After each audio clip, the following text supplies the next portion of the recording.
Siempre estuvo ahí. El hombre primitivo alzó también la vista hacia ella y sintió curiosidad.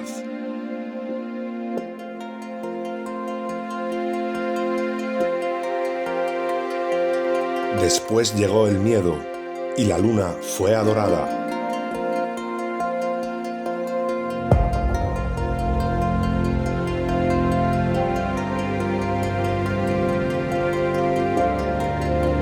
Más adelante, los seres humanos la convirtieron en un sueño, a veces bello, a veces terrorífico, y el satélite natural de la Tierra se convirtió en el emblema de lo utópico, de lo inalcanzable.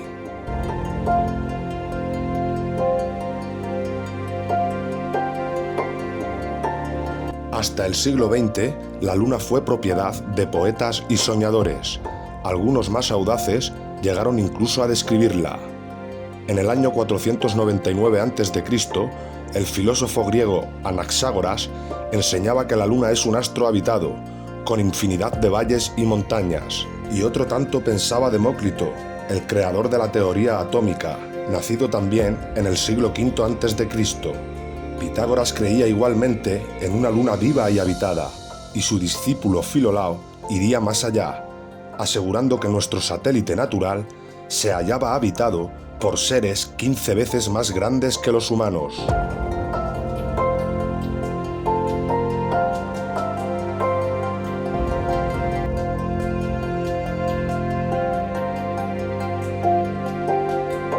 Además de esas viejas y románticas ideas sobre la Luna y de la literatura más o menos fantástica sobre los viajes a nuestro satélite natural, la historia de la humanidad aparece igualmente repleta de otros no menos misteriosos fenómenos registrados en la superficie lunar. En el verano de 1178, al poco de ponerse el sol, un grupo de monjes de la Catedral de Canterbury observó en el filo de la Luna un formidable resplandor, acompañado de gigantescas llamaradas.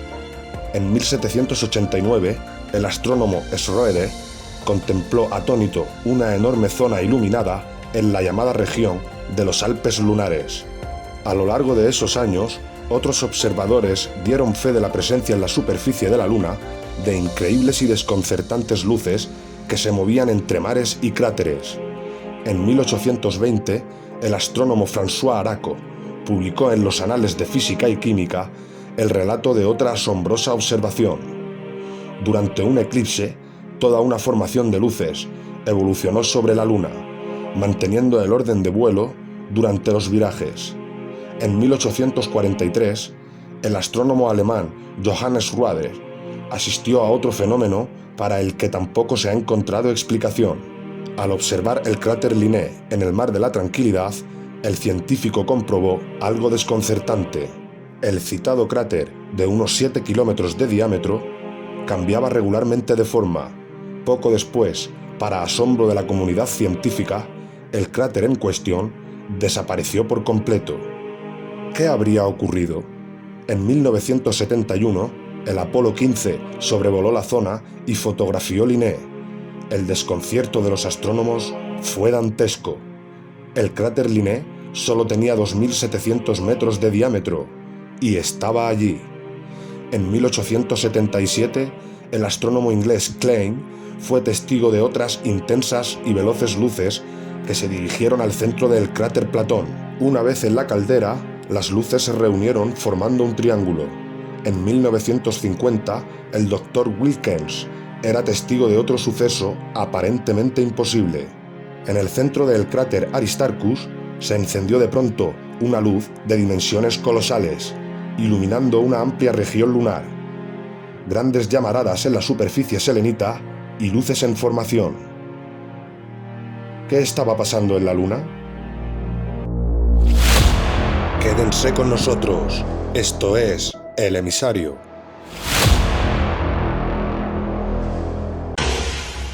Columbia, this is Houston, over.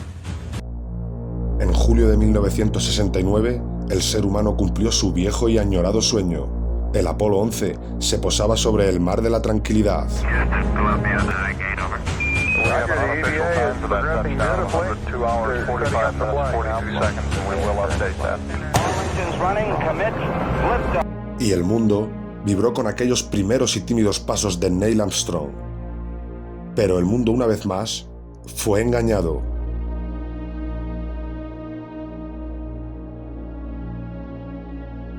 El periodista y escritor español Juan José Benítez López, conocido por sus trabajos dedicados a la ufología, consiguió información secreta de un alto militar norteamericano al que apodó Mirlo Rojo, una información que Mirlo Rojo confesó a Juan José pocos años después de que el Apolo 11 se posara en la Luna, una información oscura que muy pocos conocen, según cuenta. Las nuevas generaciones no saben o no recuerdan. A la Luna se fue a investigar, sí, y se ha dicho también que fue una cuestión de prestigio, una especie de apuesta entre soviéticos y norteamericanos. Pero hubo algo más.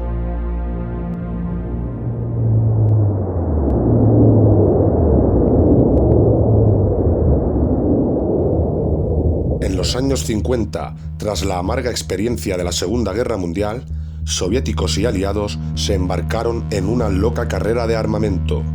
Aquel periodo fue conocido como Guerra Fría, una peligrosa etapa en la que llegaron a fabricarse 15.000 bombas nucleares y 9.000 misiles intercontinentales. De repente, soviéticos y occidentales experimentaron un brusco giro. De la noche a la mañana, sin aparente justificación, la URSS sorprendió al mundo situando en órbita el primer satélite artificial, el Sputnik. Era el 4 de octubre de 1957 y armas nucleares y misiles intercontinentales quedaron en segundo plano, y la opinión pública, atónita, asistió a otra sucesión de acontecimientos no menos desconcertante. Estados Unidos se enganchó también a la incipiente carrera espacial, manteniendo en la sombra su obsesión armamentística.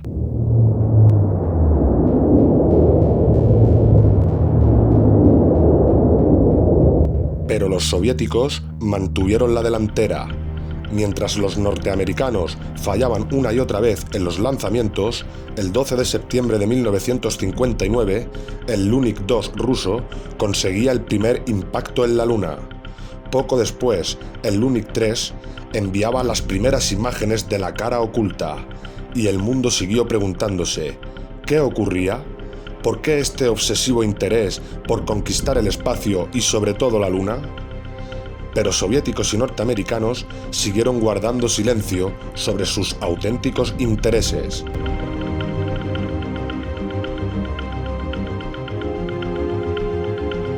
Los humillados norteamericanos recibían el golpe de gracia el 12 de abril de 1961.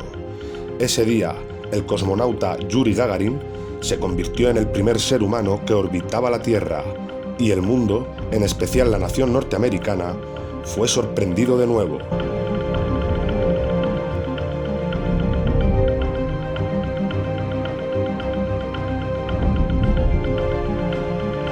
«44 días después de la hazaña de Gagarin, el presidente Kennedy compareció ante el Congreso, comprometiéndose a lavar el honor del país. En aquella ocasión, un Kennedy firme y sereno asombró al mundo. Which in many ways may hold the key to our future on Earth.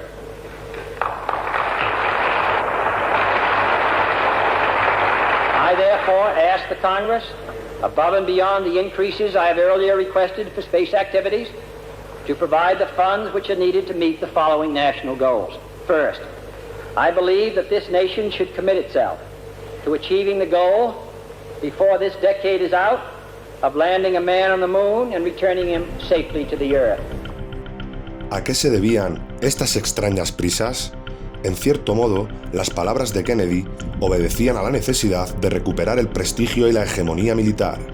Soviéticos y aliados mintieron a la hora de justificar aquella loca carrera espacial.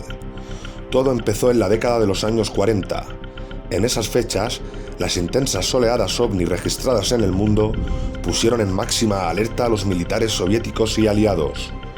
Para ellos, estaba claro, aquellos objetos pertenecían a civilizaciones no humanas, civilizaciones muy avanzadas. El mundo nunca lo supo.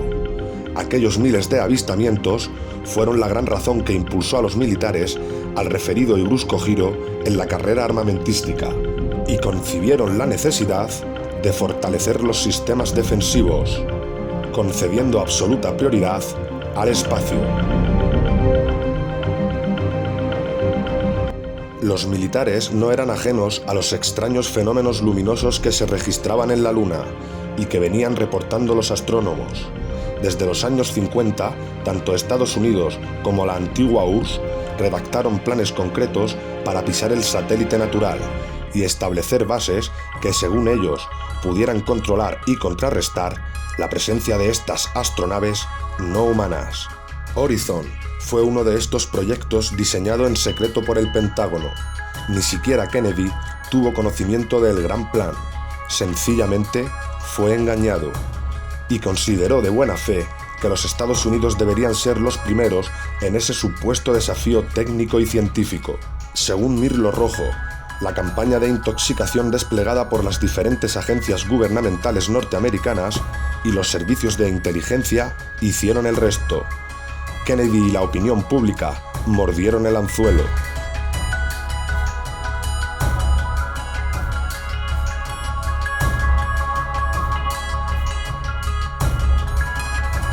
En la noche del 24 al 25 de julio de 1955 se produjo un nuevo incidente ovni que aceleraría los planes de los militares. Aquella noche, los observatorios astronómicos de Leningrado y Monte Palomar descubrieron un gigantesco cilindro a 500 kilómetros de la Tierra, orbitando a 30.000 kilómetros hora. El objeto tenía más de 10 kilómetros de longitud. Días después, soviéticos, norteamericanos, franceses e ingleses se reunían en secreto en Ginebra, confirmando sus temores. Aquella formidable máquina, obviamente, no era humana.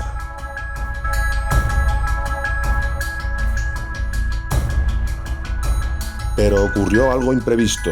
Los soviéticos no aceptaron los consejos y directrices de los militares aliados para establecer un proyecto conjunto en el control del espacio.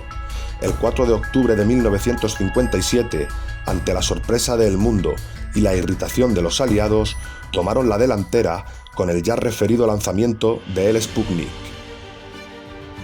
Durante una década, entre 1957 y 1968, los militares norteamericanos y soviéticos fueron confirmando lo que ya sabían o imaginaban, y mucho más. En ese periodo fueron lanzadas más de 20 sondas automáticas que se estrellaron en la Luna o alunizaron suavemente.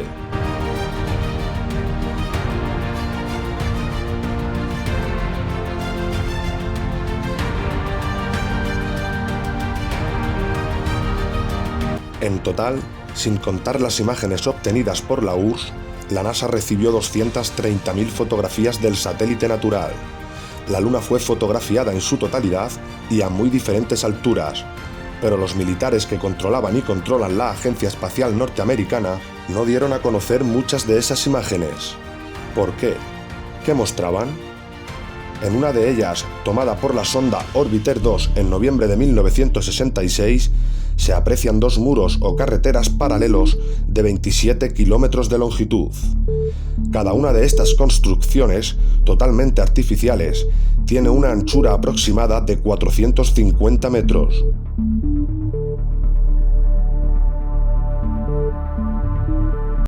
En el muro o carretera de la derecha se aprecia incluso un curioso detalle.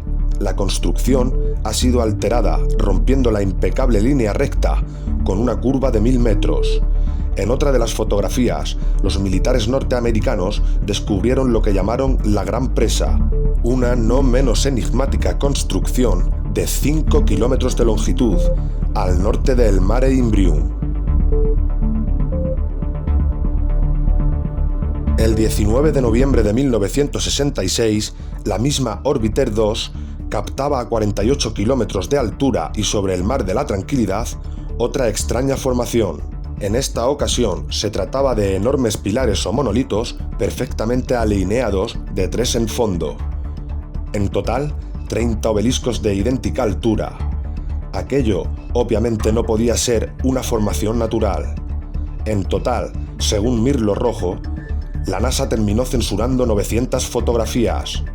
Todas ellas pasaron directamente a los archivos del Pentágono. En ellas se distinguen grandes plataformas, posibles ruinas de edificios o ciudades, carreteras y gigantescas cúpulas. Las sospechas de los militares, en efecto, se cumplieron y prosiguieron con el plan previsto.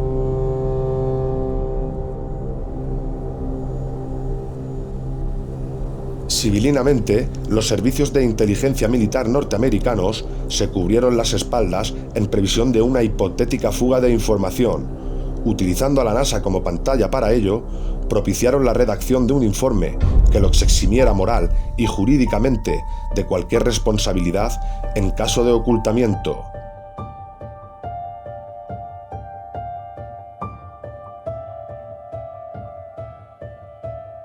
Este documento, conocido como Informe Brooklyn, redactado por prestigiosos científicos, sociólogos, políticos y economistas, fue presentado a la Cámara de Representantes e impreso en abril de 1961, curiosamente un mes antes del célebre discurso de Kennedy en el Congreso, es decir, cuando la NASA, la gran tapadera de los militares, estaba a punto de recibir luz verde y los necesarios presupuestos para el proyecto Apolo. En este informe, además de reconocer que la vida extraterrestre es una posibilidad real, se aconseja a la NASA que no difunda los posibles hallazgos que pueda encontrar en la carrera espacial. En la página 215 de la sección titulada Implicaciones de un descubrimiento de vida extraterrestre, el documento señala que la exploración del espacio podría desembocar en el hallazgo de artefactos no humanos. En ese supuesto, continúa el informe Brooklyns, nuestra civilización se vería amenazada por un irremediable proceso de desintegración, tal y como ha sucedido en la Tierra en otras épocas y con otros pueblos.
viaje de ida hacia la Luna, el Apolo 11 vivió una primera experiencia, que también fue silenciada. Cuando se hallaba a unos 200.000 kilómetros de la Tierra, un extraño y gigantesco objeto apareció en las proximidades de la nave. Los astronautas lo describieron como una formidable L, algo similar a una maleta abierta, aunque en ocasiones cambiaba de forma adoptando la figura de un cilindro. La noticia se filtró a la prensa, pero la NASA, fiel a su consigna de ocultamiento, zanjó el asunto con una explicación tan absurda como insostenible. Lo observado por el Apolo 11 solo era el sobrealimentador del cohete Saturno IV. Absurdo sí, porque en esos momentos la referida fase del cohete se encontraba a 10.800 kilómetros del Apolo. Pero las mentiras de la NASA apenas habían empezado. A casi 380.000 kilómetros de la Tierra, muy cerca ya de la superficie lunar, el Apolo descubrió otras luces que volaban en formación.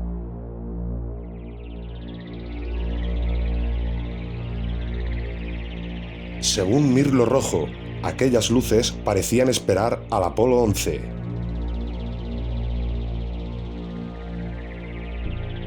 Eran muy brillantes y volaban en perfecta formación.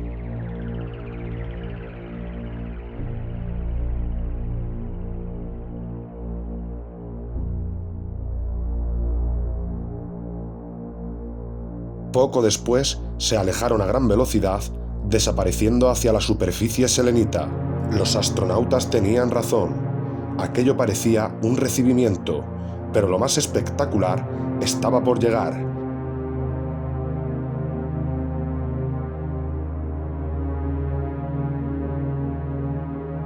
Armstrong y Aldrin descendieron finalmente. Su compañero Collins permaneció en órbita lunar a 110 kilómetros de altura.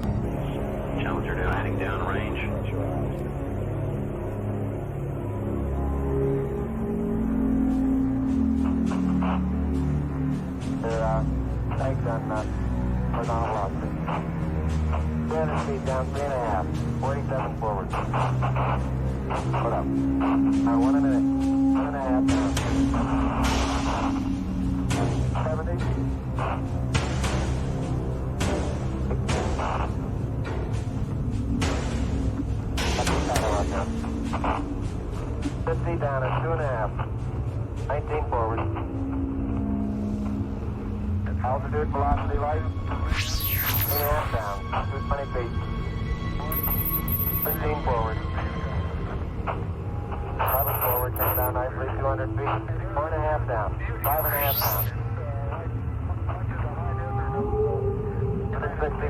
6.5 down. 5.5 down. 9 forward. Yes. 620 feet.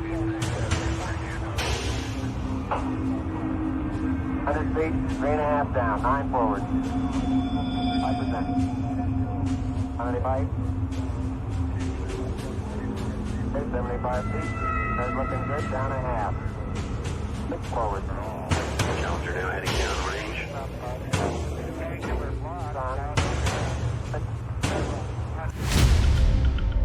Y al poco de aquel histórico alunizaje, Armstrong y Aldrin volvieron a sobresaltarse.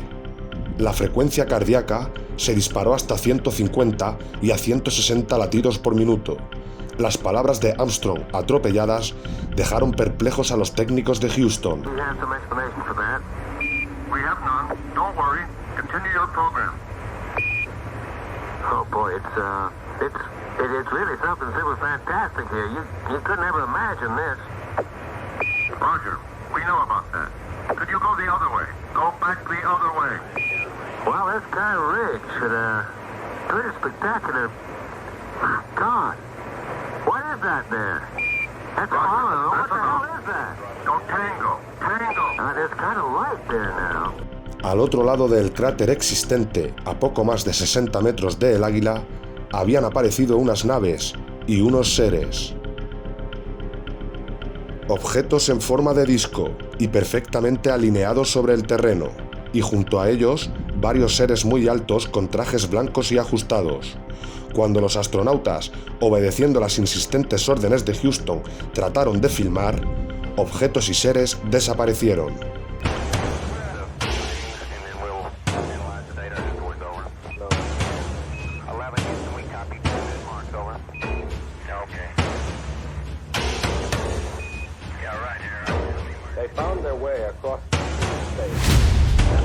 Y llegó el momento culminante, el verdadero objetivo del Apolo 11, la secreta razón que impulsó a los militares a conquistar la Luna.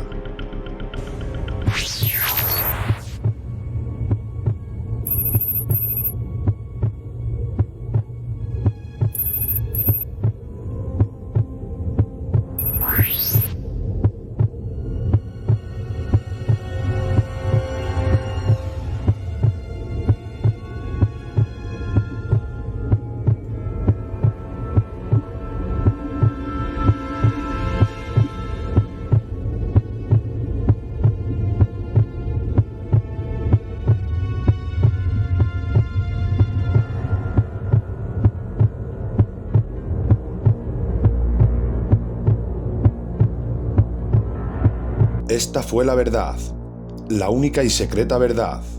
Aquel 21 de julio de 1969, Armstrong y Aldrin se alejaron escasos metros del módulo lunar, filmando esta increíble construcción. Esta película de 14 minutos jamás fue difundida por la NASA.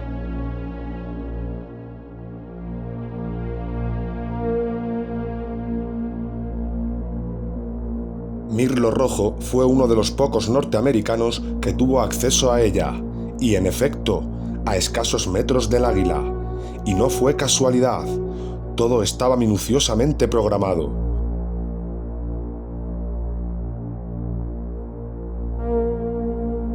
Estas misteriosas ruinas, como otras igualmente filmadas por los restantes Apolos, habían sido fotografiadas con anterioridad por las diferentes sondas automáticas. Una de ellas, la Surveyor 5, lanzada el 8 de septiembre de 1967, fue decisiva. Alunizó en el Mar de la Tranquilidad, muy cerca de esta construcción, enviando 19.000 fotografías.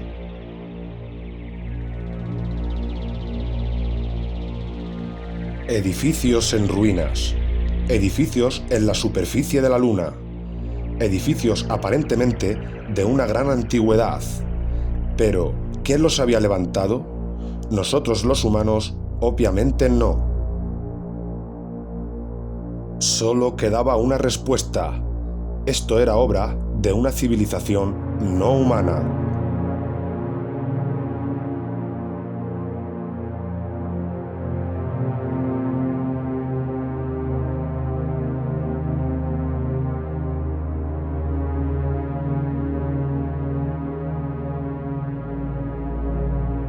La insólita construcción, muy parecida a un hangar, medía 60 metros de longitud, con una altura máxima en los muros de 9 metros. Presentaba 12 huecos o ventanas y una especie de puerta frontal de 5 metros de fondo por 3 de altura. Según los análisis practicados en la Tierra, el material con el que había sido construido era similar al de la superficie lunar. Un 60% de los átomos era oxígeno, con un 0.01% del peso constituido por hidrógeno.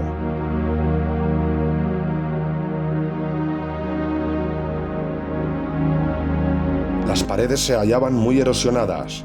Esta circunstancia, dado que en la Luna no existe prácticamente atmósfera, hizo pensar a los militares que el edificio en cuestión podría tener varios miles de años.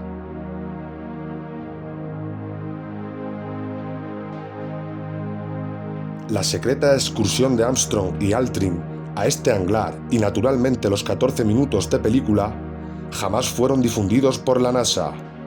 Oficialmente no existen. Hemos venido en son de paz, en nombre de toda la humanidad. Así reza el texto de la placa dejada por el Apolo 11 en una de las patas del Águila, el módulo lunar que supuestamente todavía sigue en la Luna. En son de paz, nueva mentira de la NASA y de sus propietarios, los militares norteamericanos. Mirlo Rojo fue contundente. Hasta diciembre de 1972, fecha en la que se interrumpe el proyecto Apolo, otras 5 naves volaron a la Luna y volvieron a filmar construcciones. Después, esas edificaciones fueron bombardeadas y destruidas.